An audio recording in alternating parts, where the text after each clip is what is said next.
Thank you. Mr Farage, 2.5 minutes. Thank you. As Mr Moscovici said at the start of this, the leak of all these papers and lists of people with offshore holdings has come about because of the Society of Investigative Journalists. But what's not been said this morning, and I think is relevant, is that the funding of these investigations came from one George Soros. Now, I say this at a time, I'm going to come back to so what, and it may have some personal interest for you as well. I say this at a time when the use of money and the influence it may have had on the Brexit result or the Trump election has reached a level of virtual hysteria.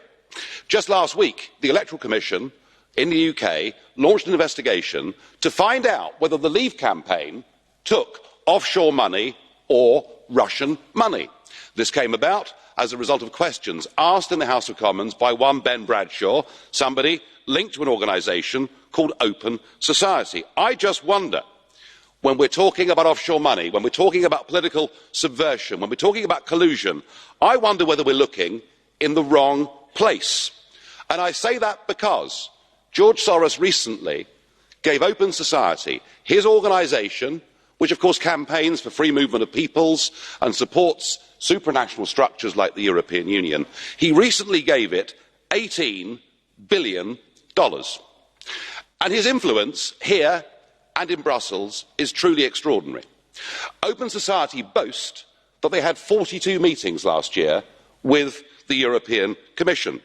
They've even published a book of reliable friends in the European Parliament, and there are 226 names on that list, including yours, sir. I thought you'd find this interesting. We even had last week Mr Verhofstadt lobbying on behalf of Mr Soros at the Conference of Presidents in a battle that is going on with Viktor Orban, the Prime Minister of Hungary. If we're going to have a debate and we're going to talk about full political and financial transparency, well, let's do it.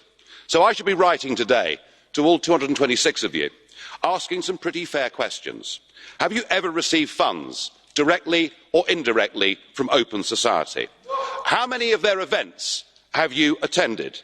Could you please give us a list of the meetings of all the representatives, including George Soros yourself? And I think this Parliament should now set up a special committee to look into all of this. And I say that because I fear we could be looking at the biggest level of international political collusion in history.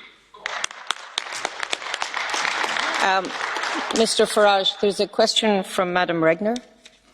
Will you accept? Yes. Please put the question. 30 seconds.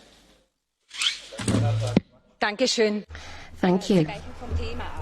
You are diverting from the subject. We are discussing the subject of the Paradise Papers here. Are you in favour of the fact that in the British Virgin Islands and other tax havens there are tax structures that remain permissible? Yes or no?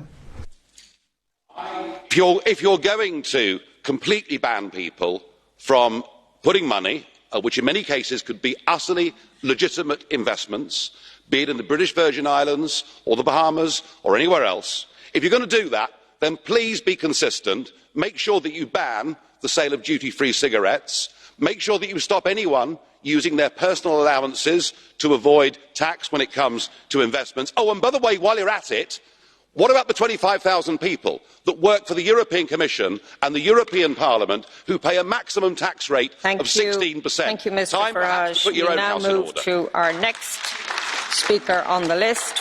You didn't frankly have the balls to put country before party.